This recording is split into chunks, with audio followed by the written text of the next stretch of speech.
Olá, meus queridos, tudo bem com vocês? Espero que vocês tenham tido uma excelente férias, um mês de férias. E eu estou aqui para desejar boas-vindas a todos. Para quem é novo aqui neste canal, meu nome é Késia Botelho e eu estarei com vocês até o final do ano com as aulinhas de história do sexto, sétimo, oitavo, nono, primeiro, segundo, terceiro ano do ensino médio. Venham todos comigo, sejam muito bem-vindos. Beijos!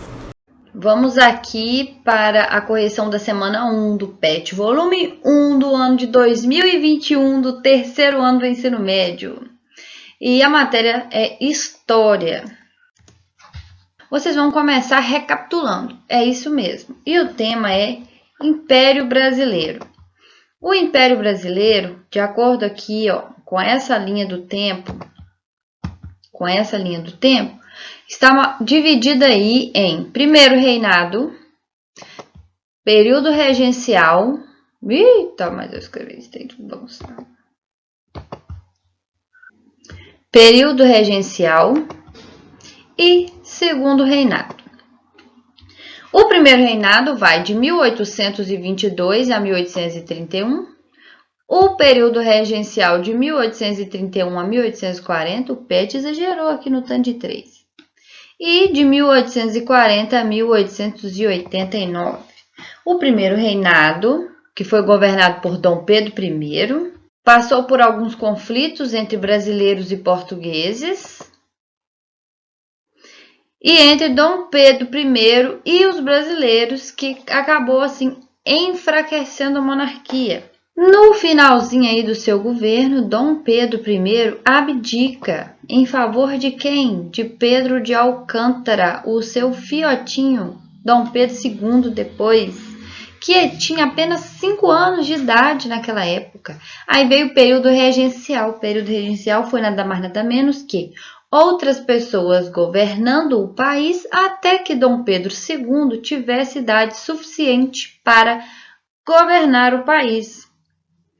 Foi um período conturbado na história do Brasil, marcado pela luta aberta entre grupos políticos pelo poder. Houve muitos levantes armados nesse período e quando Dom Pedro II tinha seus 14 anos de idade, houve uma campanha pela maioridade de Dom Pedro. Então ele, aos 14 anos de idade, foi emancipado, declarado maior de idade aí, né? Foi emancipado. E houve, então, o golpe da maioridade, que os historiadores falam, né? Que fez com que Dom Pedro assumisse o trono do Brasil aos 14 anos de idade. E o seu reinado foi de 1840 a 1889. Dom Pedro II assume. As revoltas nesse período foram pacificadas. E de 1850 a 1870, houve um desenvolvimento econômico vinculado aí à cafeicultura no Brasil. Então, nós vamos aí, observe o quadro abaixo. Grupos políticos no Brasil. Partido Político Brasileiro e Partido Português. Este grupo aqui depois foi dividido em Partidos Conservadores e Partido dos Liberais. Aqui, os conservadores eram liderados por José Bonifácio de Andrada e defendiam o poder central forte, né, mais poder ao imperador e as províncias mais enfraquecidas. Os liberais defendiam a descentralização administrativa com mais autonomia para as províncias e menos poder ao imperador. Então, ele queria o quê? As províncias, gente, equivale ao que hoje é Estado. Província de Minas Gerais tivesse mais autonomia para governar, criar suas próprias leis em relação ao país. Era isso que os liberais queriam. Já os conservadores não. Queria que o imperador tivesse mais poder em suas mãos, fosse um poder forte, centralizado e tudo ser controlado por ele mesmo. E o Partido Português, que era formado por militares e comerciantes portugueses, buscava influenciar o imperador para assim defender os seus interesses de recolonização. Gente, é difícil de acreditar, né? Interesses de recolonização. Brasil já independente, poder voltar a ser recolonizado. Tenso. Aqui nós temos a questão. Ao analisarmos os grupos políticos que se organizaram no Brasil no pós-independência, podemos concluir que, então, a partir da análise desses partidos aqui, né, você vai responder essa questão que já está até marcada aí, que é a letra B. Havia uma divergência de opiniões entre os membros dos grupos políticos no Brasil em torno dos seus projetos para o país, o que ocasionou uma série de atritos ao longo do período imperial.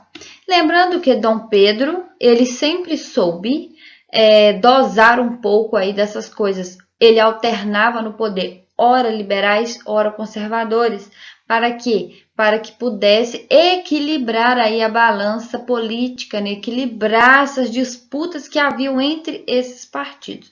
Quando os conservadores já estavam um pouquinho demais, ele ia lá e trocava para os liberais. Quando os liberais já estavam ultrapassando, ele ia lá e trocava para conservadores. 2. No dia 11 de março de 1831, os portugueses festejavam o regresso de Dom Pedro I da viagem que fizeram a Minas Gerais. Em meio à comemoração, os brasileiros, descontentes com as atitudes do soberano e inconformados com a influência dos portugueses na vida burocrática e administrativa do país, partiram para a luta. O episódio é lembrado em nossa história como a Noite das Garrafadas e um dos motivos deflagradores da abdicação de Dom Pedro I ao trono brasileiro. Dentre as atitudes do imperador que geraram descontentamento entre os brasileiros, podemos destacar: letra E é a resposta. O autoritarismo, a restrição à liberdade de imprensa, o fechamento da Assembleia Nacional Constituinte e a imposição da primeira Constituição. Então, essas atitudes autoritárias de Dom Pedro I causou revoltas em muitas pessoas, né? Causou revolta aí na elite envolvida na política, e aí isso foi gerado um conflito entre eles, o que culminou aí na abdicação do trono. 3. As colônias de Portugal e da Espanha, na América, proclamaram a independência em relação à metrópole na primeira metade do século XIX. A independência do Brasil foi vista com certa desconfiança por parte dos países latino-americanos, devido ao fato de o Brasil ter adotado a monarquia como forma de governo, enquanto os outros países adotaram a república. Uma coisa eu quero lembrá-los na questão da independência da América, principalmente na Espanha. Era um império dividido em vice-reinos. Esses vice-reinos não se uniram para fazer um país único igual ao Brasil. Eles se fragmentaram e viraram várias repúblicas. Várias. O Brasil não. O Brasil continuou tendo as mesmas dimensões que ele havia tido e depois foi ainda adquirindo ainda o Acre, né? Através de uns conflitozinhos aí outros, foi adquirindo outros pedacinhos de territórios. Então, o Brasil manteve a sua unidade territorial e eles optaram de continuar com a monarquia. Por quê? Aí está até aqui a pergunta da letra A. Por qual razão o sistema monárquico se apresentou como a melhor alternativa para o Brasil independente? E eu coloquei aqui nas palavras do historiador Boris Fausto, que é um cara excepcional, no seu livro História do Brasil. Ele diz: a elite política, tá faltando um acento aqui. A elite política promotora da independência não tinha interesse em favorecer rupturas que pudessem pôr em risco a estabilidade da antiga colônia.